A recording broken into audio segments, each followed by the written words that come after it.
여러분 안녕하십니까? 김건희 여사가 과거 국민의힘 공천관리위원장에게 전화해 공천에 개입했다는 식으로 설명하는 명태균 씨의 새로운 육성이 공개됐습니다. 명 씨가 국민의힘 윤상현 의원 그리고 윤 대통령과 친분이 있는 함성득 경기대 교수 등을 거론하며 예지력에 감탄한 여권 인사들이 자신을 미륵보살이라 불렀다는 육성도 추가로 공개됐습니다. 오늘 첫 소식 김민형 기자의 보도입니다. 더불어민주당이 지난 2021년 8월 명태균 씨와 한 지인이 나눈 대화 녹음을 추가로 공개했습니다.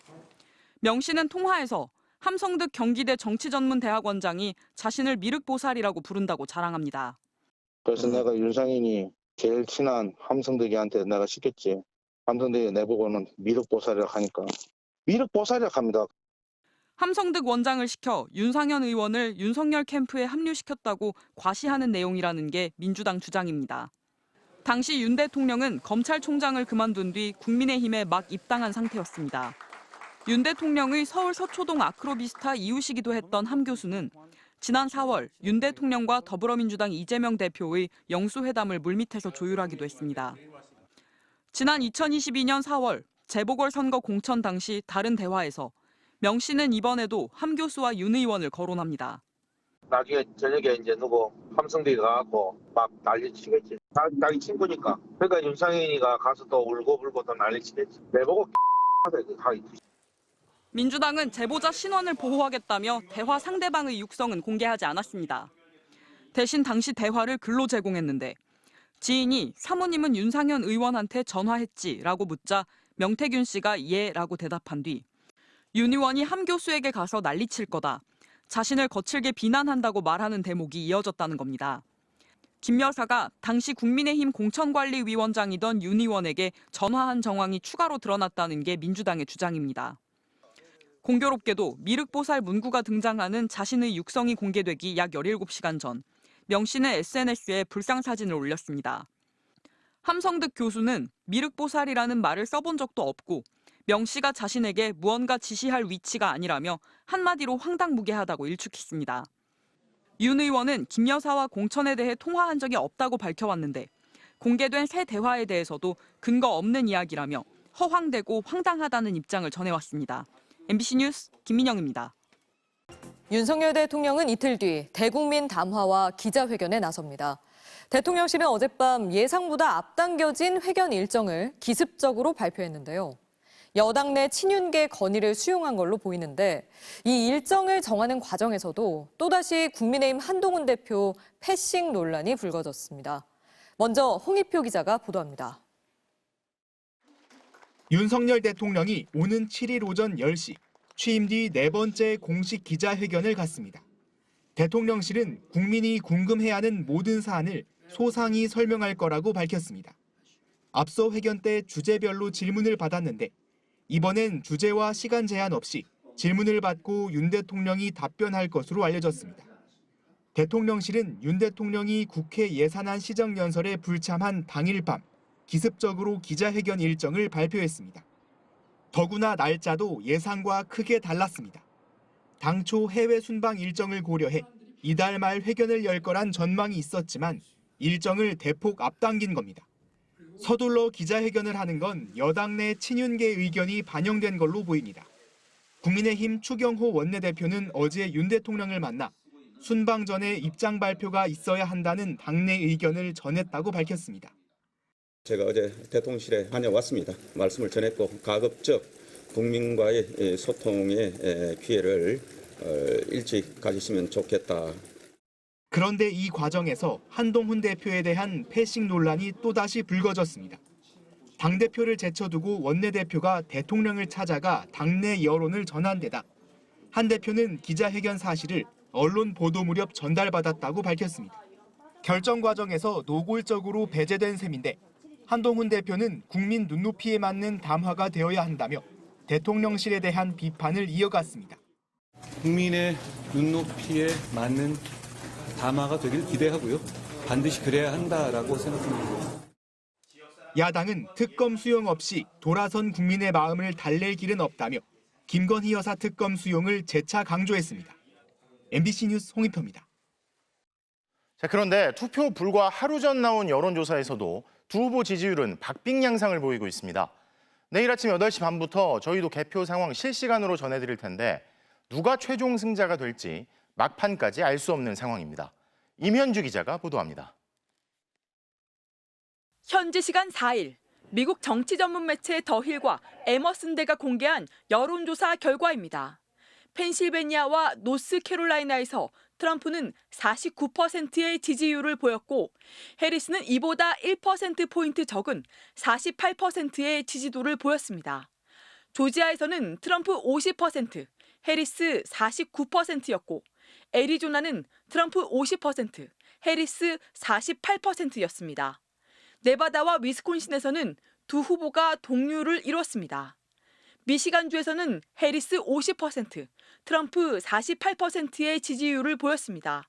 숫자상으로는 트럼프가 4곳에서 앞서 나가고 2곳에서는 동률, 한 곳에서는 해리스가 우위에 있는 것처럼 보입니다. 하지만 여론조사 업체들은 이런 정도의 지지율 차이로 두 후보의 우열을 논할 수는 없다고 지적합니다. 지금 소수점을 안 밝히고 있잖아요. 그만큼 오차라든지 이런 거를 감안한다 그러면 현재 그건 누가 앞선다, 누가 우세하다 이런 표현을 하는 거는 통계적으로는 무의미한 것 같습니다.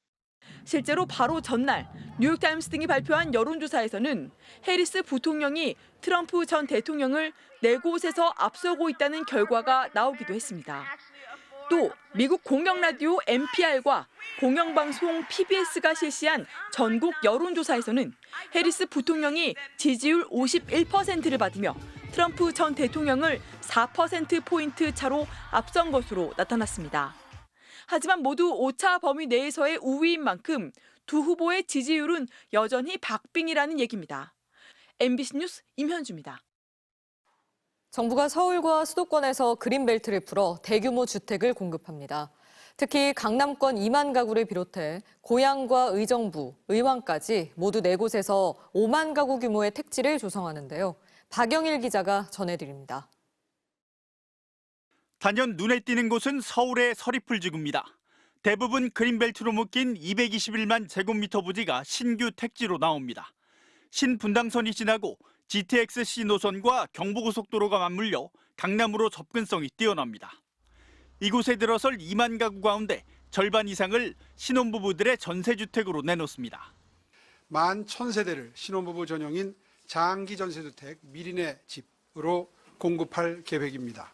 20년 후에는 시세의 80%, 90% 수준으로 분양 혜택을 서울에서 그린벨트가 해제되는 건 무려 12년 만입니다. 서울에 남은 몇 안 되는 택지인 만큼 정부는 역세권 중심의 고밀도 개발이 기본 방향이라고 강조했습니다. 서울 주변에 남아있는 택지화할 수 있는 사실상 마지막 용지가 아니겠나. 용적률 상향을 통해서 밀도를 높이고 나머지 3곳은 경기도의 남과 북 그리고 서쪽입니다. 고양 대곡에는 9천 가구가 공급되는데 3호선과 GTX-A, 경의중앙선 등 5개 노선이 만나는 역세권입니다. 수도권 남부의 의왕 오전 왕곡지구에는 14,000 가구가 들어섭니다.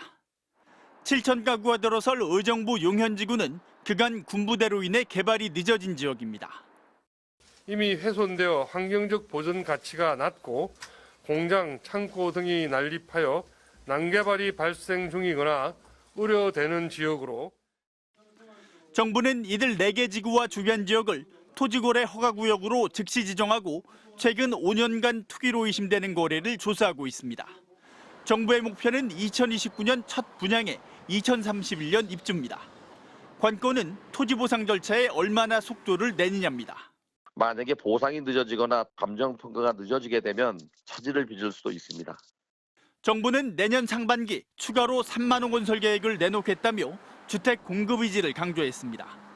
이에 대해 경실련은 과거에도 그린벨트를 풀어 공급한 주택이 오히려 수도권 집값을 끌어올렸다며 투기만 부추길 수 있다고 비판했습니다. MBC 뉴스 박영일입니다. 대통령 퇴진 집회를 이어가는 시민단체 회원 6천여 명의 정보를 확보한 경찰이 오늘은 단체 사무실을 압수수색했습니다. 당초 사무실 주변 CCTV 저장 내역까지 확보하려 했지만 법원의 반려로 무산됐습니다. 변윤재 기자가 취재했습니다. 사무실 문이 열리고 경찰 수사관들과 시민단체 관계자들이 안으로 들어갑니다.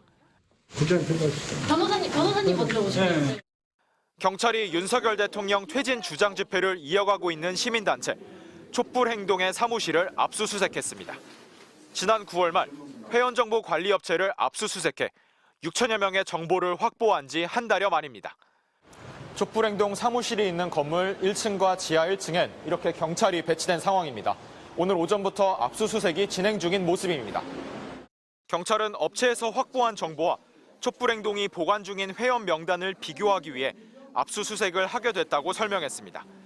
당초 증거인멸 여부를 확인하겠다며 사무실 주변 CCTV 영상까지 압수하겠다고 했지만 법원에서 기각했습니다. 경찰은 촛불행동 측이 지난 2021년 9월부터 온라인과 서울 중구, 용산 등에서 집회를 진행하면서 연도별로 적게는 4천만 원에서 많게는 18억 원에 이르는 후원금을 모았는데 정부 기관의 1년 이내에 모집 계획을 밝히지 않고 1천만 원 이상 돈을 걷는 건 기부금품법 위반이라고 보고 있습니다. 반면 촛불행동 측은 대부분의 모금액은 회원들이 자발적으로 낸 회비이므로 불법이 아니라고 반박했습니다. 그리고 이런 식의 압수수색은 과잉 수사고 전례도 없었습니다. 기존에 제출되고 압수된 자료만으로도 충분히 확인되기 때문에 증거를 인멸을 할 게 전혀 없었거든요. 경찰은 구체적인 수사 사안은 외부에 말해줄 수 없다는 입장을 거듭 밝혔습니다. MBC 뉴스 변윤재입니다.